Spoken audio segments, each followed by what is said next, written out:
we just have a good rhythm together, you know. He sort of feels me out, I feel him out, and we go for it. Hello, and welcome along to episode 38 of The Worst. I'm Guy Montgomery. I'm Tim.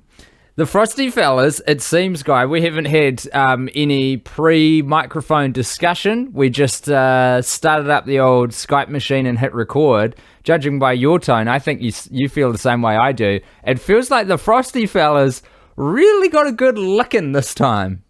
Yeah, often licked, never beaten. That was Not yet, but close. 38th million screening of Sex and the City. It might be 39. Is it definitely 38? It's 38. Is it? It's all a haze. It's all a fucking mess, isn't it? It's all a goddamn mess, Monty. How do we get ourselves out of this thing? Who's counting? Well, you and I should be, because counting is the only way to set ourselves free. It's true. Either way, I am in sort of Lake Hayes, which is technically an area in sort of between Queenstown and Arrowtown in the Otago region, the South Island of New Zealand. Tim, presumably stationed as always, Little Empire HQ. I'm holding guard. Did you watch the movie last night or this morning? This morning. Okay. How about you? Yeah, I watched it this morning as well. I couldn't bring myself to do it last night. I just thought, because I feel like if it's the last thing you do, it kind of tarnishes the day.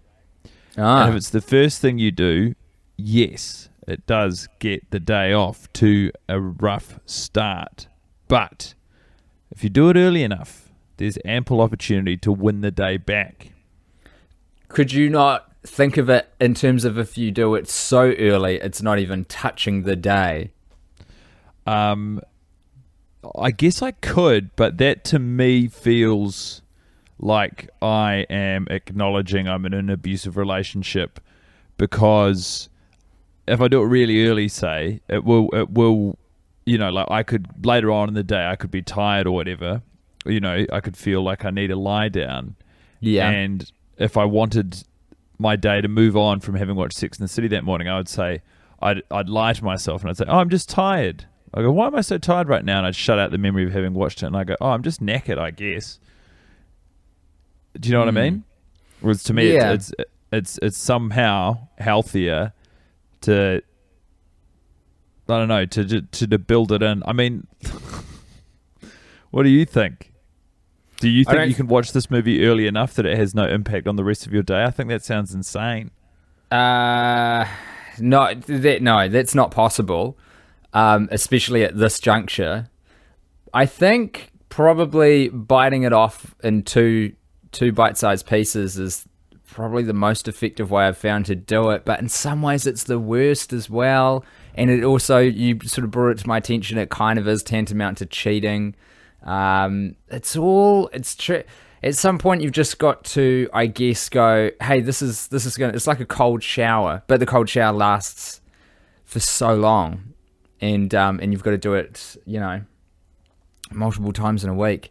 It's taking a toll, though. There's no doubt about that at all. Happy to hear it, Tim. What were some of the coping mechanisms you developed for yourself while watching Sex and the City this morning? It's a broad numbness. It's like an intellectual numbness. It's almost like an accidental form of meditation in some ways now, I think, whereby things are happening on the screen. I've described this before, where it's just, you know, pixelated images moving across an electrified screen with certain impressions being blasted onto my eardrums, but nothing's been interpreted as sound or vision. It's just random nonsense and noise. So that would mean you sort of withdraw into yourself. If you can hear that, by the way, there is a dog trying with all his might to bust the door open to come and hang out in here. Better luck next time, Rufus. Daddy's a little busy being upset right now. That's right. Dad's at work, Rufus. So you sort of, when you describe it as an accidental meditation, because I know exactly what you're saying, but a single listener who is not watching along might not. Too busy trying to get Ron Paul to jump in the race, I think. Yeah, you're doing the Lord's work. If I know my one libertarian listener. But so you it's sort of like, do you find peace and solitude within it, or is it like there's no respite within the meditation? It's just the best means of making sure you don't get angry or weird. It's not intentional. You're sort of suggesting that it's a choice I'm making. It's not. It's like a very involuntary response that my body and my brain has now to the opening credits. It just shuts down to try and protect itself. It's I can't open myself up for the hurt anymore. So I just sort of, I don't know, even though the movie's going on, I just kind of, I shut off to it a bit now. I have to. There's no other way to get through it. It's crazy. Well, especially because like 201, pretty much. I always watch it with headphones in, so it's incredibly inescapable. It's like right there burrowing into my brain. I've done that a few times just for a change of pace, and it certainly is confronting, but that's too much for me. So did you miss me? Of course. Yeah, I missed you. Hey? Did you? Yeah. Oh, absolutely. Yeah, and I don't want you to take this the wrong way, but I just missed anyone being there, really. Like, it's usually me, so that means you did miss me. I did miss you. I absolutely missed you being there alongside for the watch in my side cart in this motorcycle destined for hell. I missed you. That's nice. My mum came in. I was watching it. I'm at my mum and dad's house, and I am just staying in one of their spare rooms, and I watched it, and mum came in, and there was a time in my life and in the arc of the podcast where she'd be curious or incredulous or deride me, but just not even sympathy, but just like sort of disdain. Not disdain, just indifference. Like almost like neutral indifference. Just like, yeah, that's what you do. That's part of your life. How did that make you feel? Worse. Yeah. Worse, because it's like there's a time when the people who love you, they care about you and they fight for you, and then eventually, if you keep making the same mistakes, they have to look after themselves at some point, and that's right. It's not their responsibility. And so to see that she's crossed over into that sort of area, I'm not going to lie to you, Tim. It genuinely did not feel good. I mean, totally valid, and it's a miracle it took this long. How about your dad? I didn't get word from Stephen, so I did time it so I got a quick little break where I could go upstairs, fix myself a coffee and some breakfast. Nice. And in doing that, Dad was on the phone. We haven't spoken yet this morning. But I would actually, it would be a valuable input, because I feel like he would still deride us. He would at least have the goodwill and good grace to be really rude about it towards me.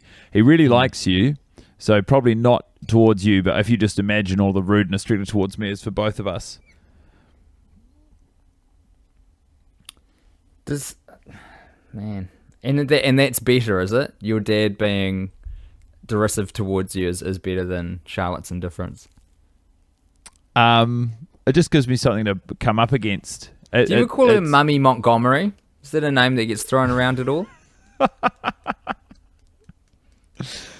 Absolutely. All the time. Yeah? Yeah, big time. I also call my dad Mummy Montgomery.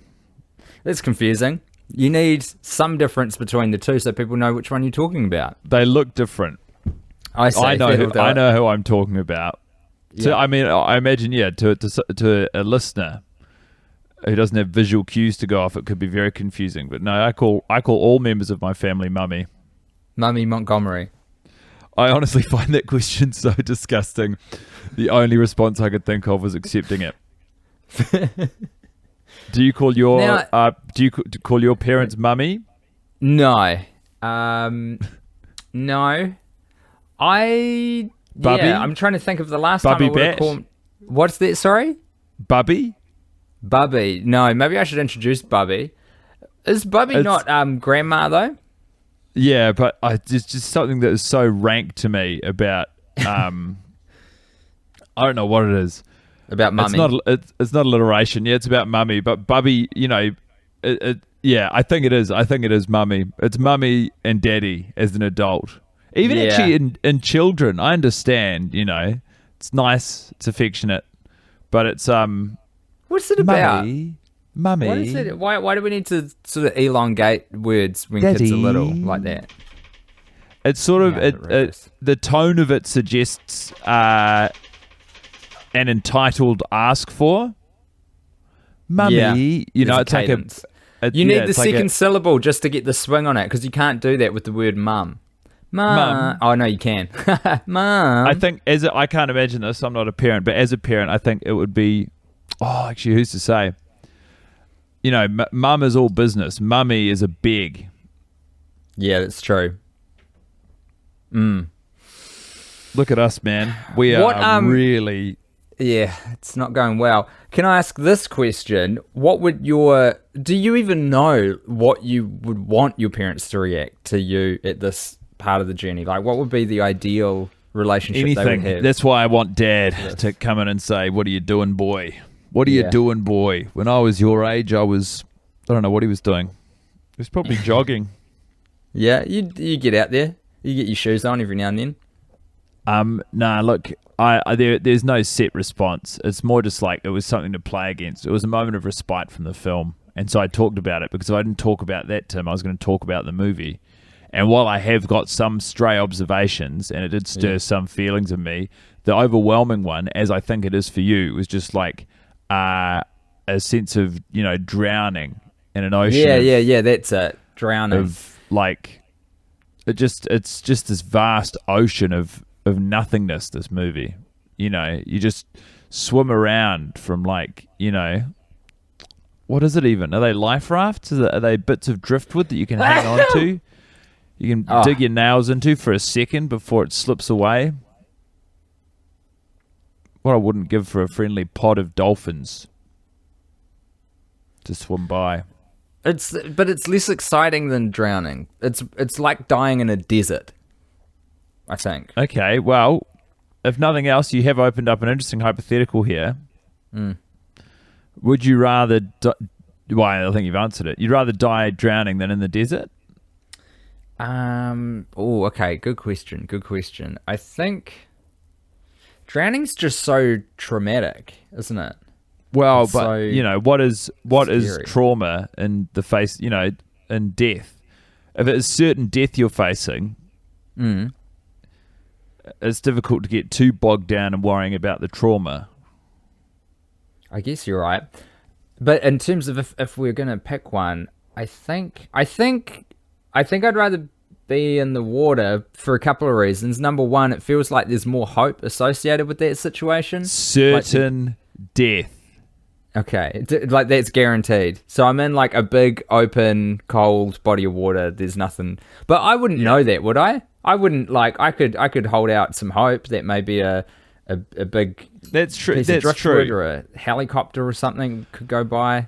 Like, I don't know what's up.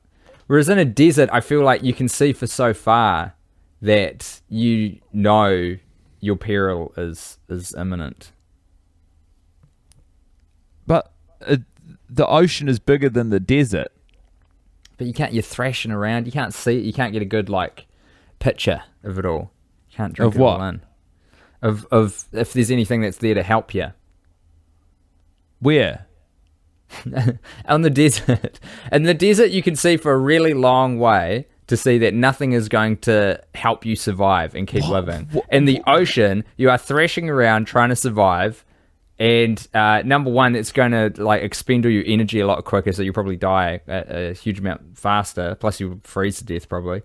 and but also you kind of can't get that good, look out for a long way in all directions. So it's like, maybe a helicopter. You can. All you see is the horizon. You just see the sea for as far as it stretches until it meets the horizon. What if it's choppy out? Terrifying. If it's choppy out, then you see it over waves as you're desperately trying to bob your head. Neither of these are desirable. Yeah. Bold decision making by 2 featured extras. Well, 1 featured extra. The other, I don't know that they would have had their name in the credits. Stanford and Carrie are on the phone. It's New Year's Eve. It's a scene. Oh no, it's after that actually. It's during the countdown when we see Stanford and Anthony decide to kiss, and of course our focus is on that kiss between those 2 characters because why wouldn't it be? It's what the camera's pointed at. They're the only characters in that scene who we are familiar with.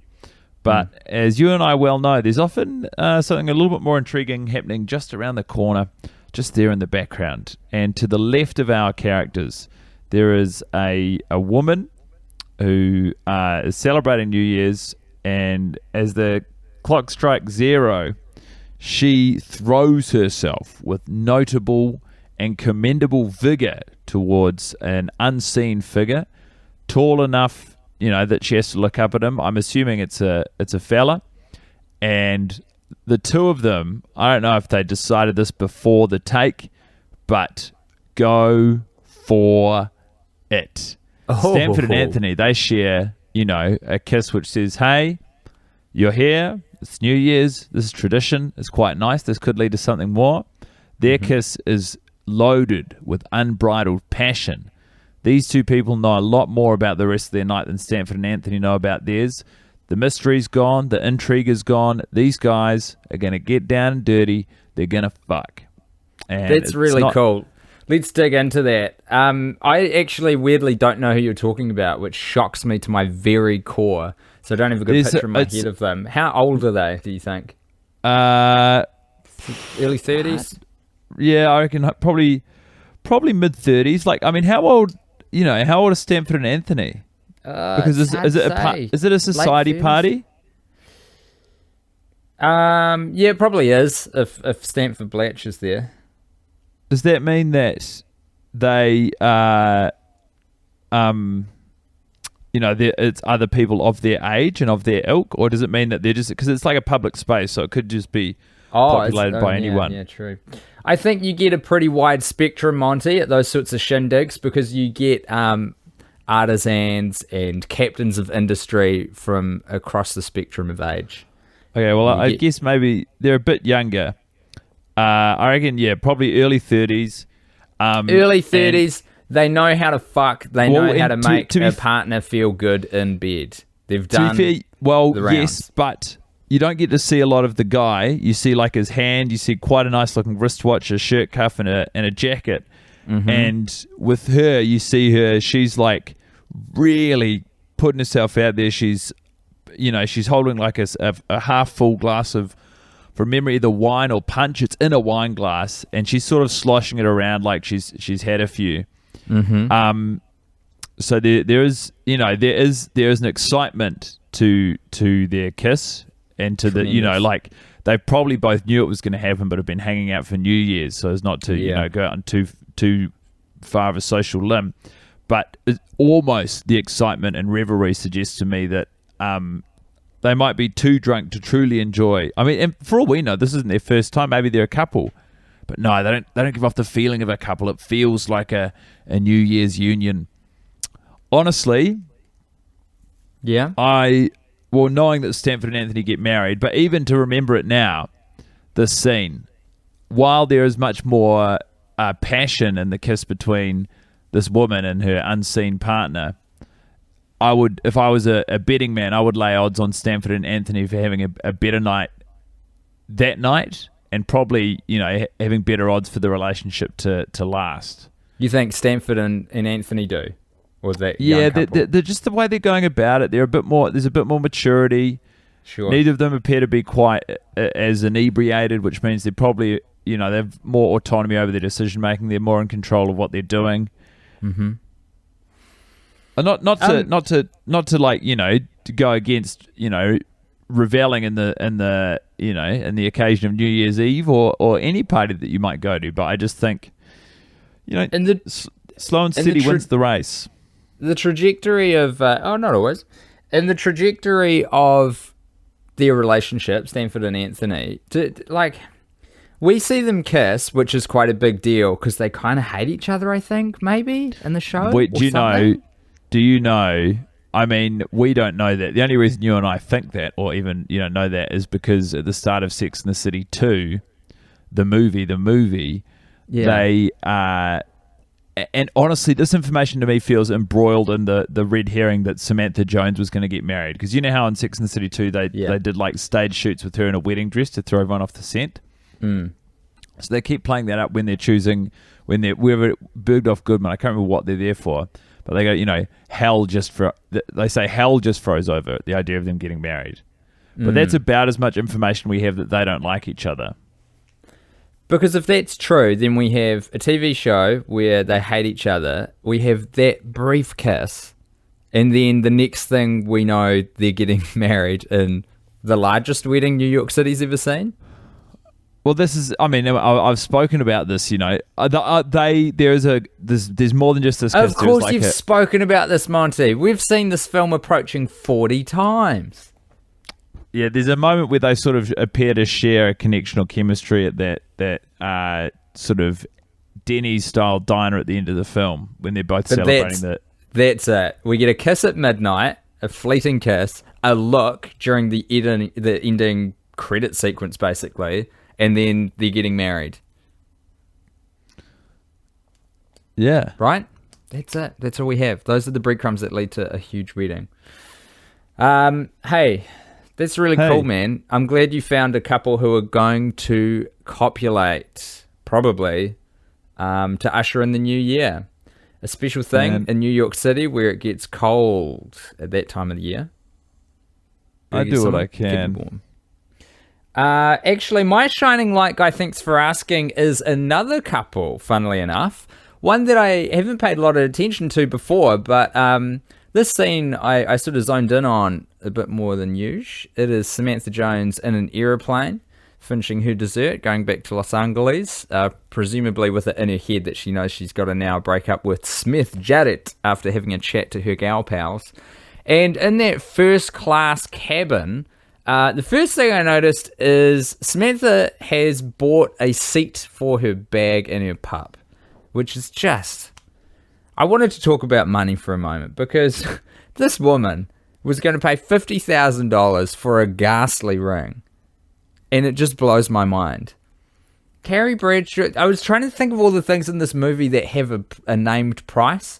We know that Carrie Bradshaw bought shoes that were $525 and then forgot about them, left them in the closet. We know that she also brought a cushion, one single cushion on a sofa that cost $300.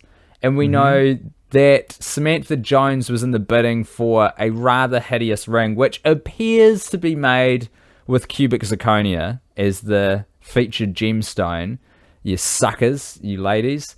And got in a bidding war against her partner, was going to pay $50,000 for it, and he ended up paying that amount. It's just a world. He paid 60. Did he? Oh yeah, sorry, 50 fucking thousand. 50 was her limit, and Yes. Is it not? Is it 55 or is it 60? It doesn't matter. Fuck me, it doesn't matter. But I'm just curious. Oh no. So what's your Oh yeah, my shining light. So anyway, there's a what? There's no point. I was just saying that everything's crazy. Oh, okay, man. You're upset. It's just such huge amounts of money for such weird shit. $500 shoes, a $300 cushion, a ring that costs maybe $55,000, maybe $60,000. But anyway, that is just I know it's insane, it's absurd, that is you and I. You just add an extra 3 zeros onto everything. But that's you or I looking at some knick-knack in a novelty store and going, yeah, I'll spend $30 on that. That's what $30,000 is to them. I guess so. The shining light is the couple that sat behind Samantha Jones on that flight. They're cool. They're, I think, probably together romantically, but it's a little bit ambiguous. It could be a work trip. Maybe it's the start of something. It could actually be either a similar or the exact same couple from the New Year's party. You know? I'm actually, Tim, to be honest, I'm skimming through this file so I can see who they are. Good stuff. So this is, of course, the magic scene where, and I've talked about it before, the flight attendant who takes the pudding off of Samantha when she's furiously trying to get it down her gob to get every last calorie in, who is so funny. That flight attendant just puts a great performance in every I don't know if you've got a different screen, but I don't even get to see a couple. I just see a woman in a window seat. There's a guy. Are you kidding me, man? What fuckery is this? Now I've got to figure out how to watch the movie while I've got you on my phone. No, it's okay. I can describe it to you. There's two guys who are sitting in the row in front of Samantha Jones talking to each other. They look like they could be in business or they could be involved. And then there's one woman in a window seat who's sorting out her hand luggage because the plane's landing, I guess. And that's all you get. There's no couple to speak of. Wait, sorting out her luggage. Wait a minute. What scene are you in? The one where she gets her dessert taken off her. Exactly. There's a man and a woman behind Samantha. Oh, do you know what? Yeah, you're right. I haven't gone far enough back. Jesus Christ, that scared the hell out of me. Yeah. Now that I see how much of them you see, dude. I understand that, absolutely. Woof. Oh, man. Do you know what? This is a really nice find because the shot really goes past them and they both have a lot of decisions to make as performers. She's not doing her hand luggage, she's putting away her headphones. And he sort of looks I think he looks well rested. He's just handing over a mug like he's had a cup of coffee, but I also reckon he's probably had a few vinos. What a champ. Is that how you look well rested? Just slam a vino or two? Well, he's just in a big comfy seat on an airplane. He's being very well taken care of by the first class cabin staff. He's got a big puffy pillow on his right shoulder. What's your take on their relationship, Guy? Do you think they are business or leisure? They could even be strangers. And I'm watching the tape over and over here because his body language, like, they've got different body language. I reckon he's probably skeezy businessman looking, maybe flying away from his family to go on a business trip and looking for, dalliance, a romantic dalliance. He's not to, make all businessmen skeevy creeps, but that's awful. He's so laid back. She's got legs crossed. Her body language is pointing away from him as she puts away the headphones. I would love to talk to these two to know what they thought their relationship was. Or it's not even thought for them, I guess. They know. Oh, no. Do you know? Because if you keep going and you don't see him in frame anymore, oh, my God, the mystery deepens. She looks at him. She looks at him as though to say, oh, yeah. But, it's not even necessarily the look of a couple. It's her looking like, nah, they're not together. They're not together. He said something creepy. This guy's bad news, and we need to get him off the flight. Yeah. Oh, really? Oh, what's he done? I don't know, but it's the plane's landing, so thank the Lord it's over soon. Chuck him in, biff him in coach. Yeah, put him in coach. Put him in plane prison. Coach.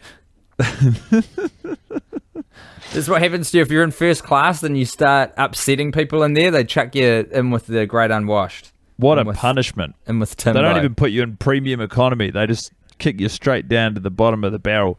Have you ever sat next to someone on a plane in cabin where either they've fuck this shits me, reclined back, someone who's sitting in front of you, or someone who's just to the side of you who chews completely with their mouth open? Those are employees of the airline. And if you're in that seat, you have either unwittingly been put in plane prison or you've accidentally put yourself in plane prison. But those seats are supposed to be reserved for naughty first class customers. I love that theory. You mean to tell me planes are so... This is fuck. That really makes me cross. And it's totally believable. It's true. It's true. What a job. Yeah. Would you do that for the right amount? Yeah, absolutely. I put it in the same basket as people who do like science experiments medical experiments for money. It would kind of be like that. It's like pretty lowbrow sort of effort. Not a lot of effort. You just sort of sit there and be annoying, and you get paid for that. Not bad.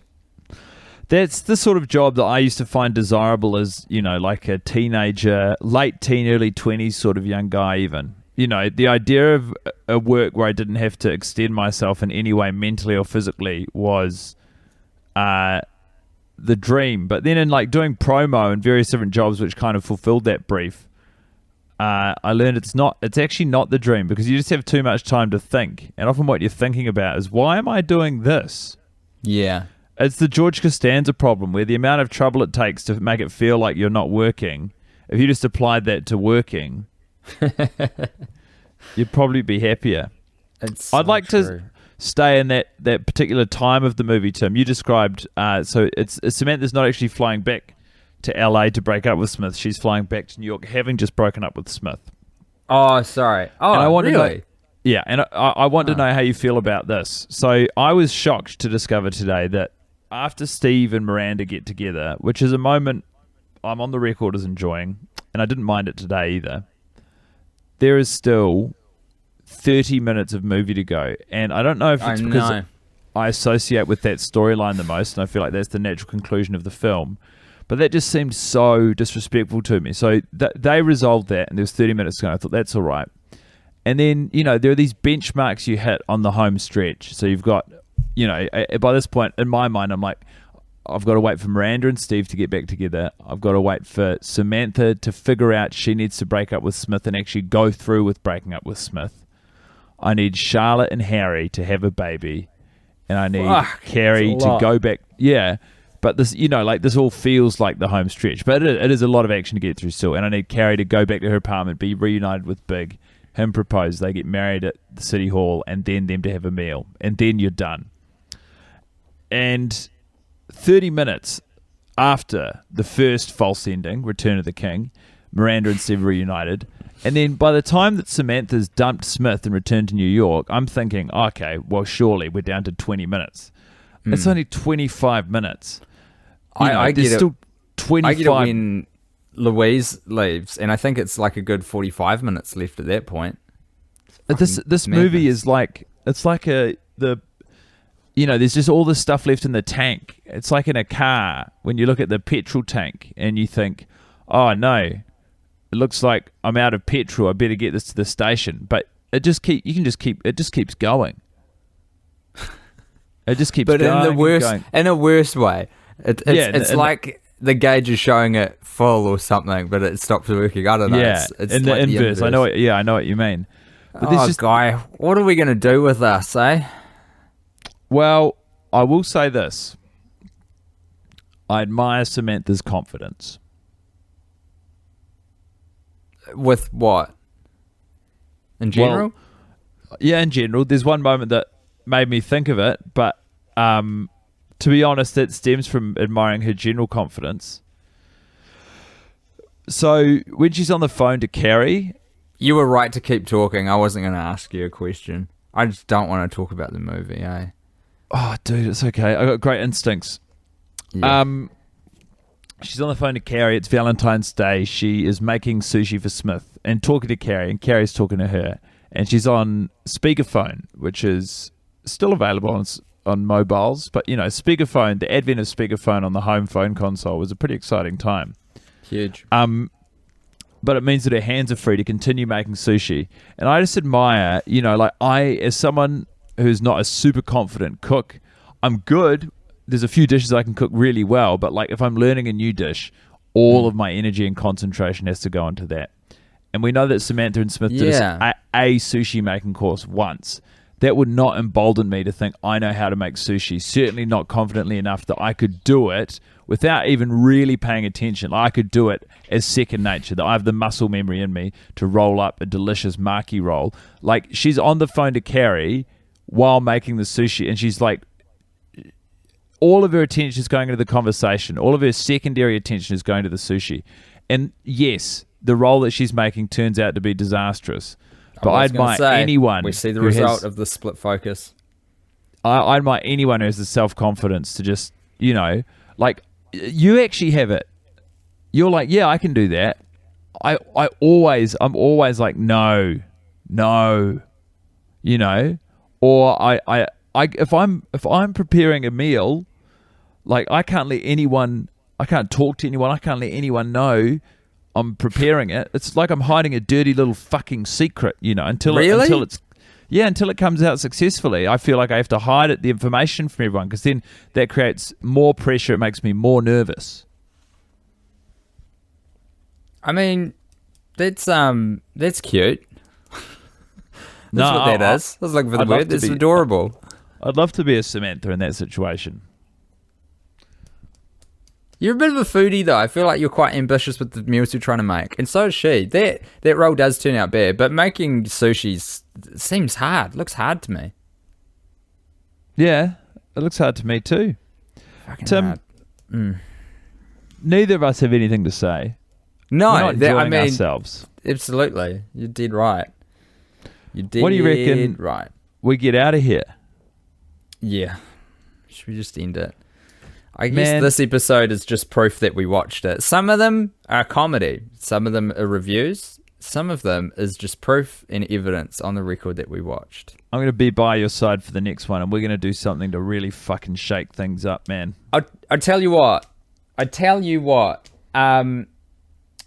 the fuck did we just watch in Patreon? Oh, Bucky Larson. Bucky Larson. Okay, so here's the thing, folks. Unless you're listening to this on Patreon, because people on Patreon who support us to the tune of $5 a month or more get these episodes ad-free and a day earlier than everyone else. And if you're doing that, thank you so much. If you're not, consider supporting us on there. Because, again, if you're a $5 or plus Patreon pal, you get access to our Patreon watches. And we just watched Bucky Larson, which was a fucking romp. Really interesting. Interesting movie, very interesting chat off the back of that. Guy and I sort of laying eyes into ourselves and the entertainment industry. And if you give $10 a month or more on the Patreon pals, you get to be part of the Deciders Club and actually figure out what movie we're going to watch next. It's jolly good fun over there. This is more like this is the desert, where we're dying slow, painful death and no one's coming to help us. The Patreon is a traumatic ocean where there's a bit of excitement, there's the odd shark, there's a bit more to look at, a bit more to do. Either way, we're both dying, but yeah. Bad analogy? That's great. I don't mind it, mate. Do you have anything you want to promote? I think I just did. Yeah, I actually am not going to promote any of my live shows on the back of this podcast. Fair enough. Fair enough. I feel like that would be counterintuitive. If you want to see anything, though, go to littleempirepodcast.com/live. No. It's just a good umbrella one. You know? Yeah, okay, yeah, fair Okay, Guy, hey, here's what we're going to do to end the episode, Guy. We're going to say, I'm going to say 3 nice things about you, and you can do whatever you want. You don't have to say, you can just end it if you want. I'm going to say, Guy Montgomery, my friend, is a good cook. I've had your cooking. It's delicious. And I'm sorry it stresses you out, but it gets great results. Number 2, Guy Montgomery is a great friend. He looks out for his mates, really cares about people, he does. And number 3, Guy Montgomery is really, really adorable with young children. Very cute. Hey, someone get this guy a baby. I will say this for you, Tim. Tim mixes, edits, and uploads all of the podcasts. We just have a good rhythm together, you know. He sort of feels me out, I feel him out, and we go for it.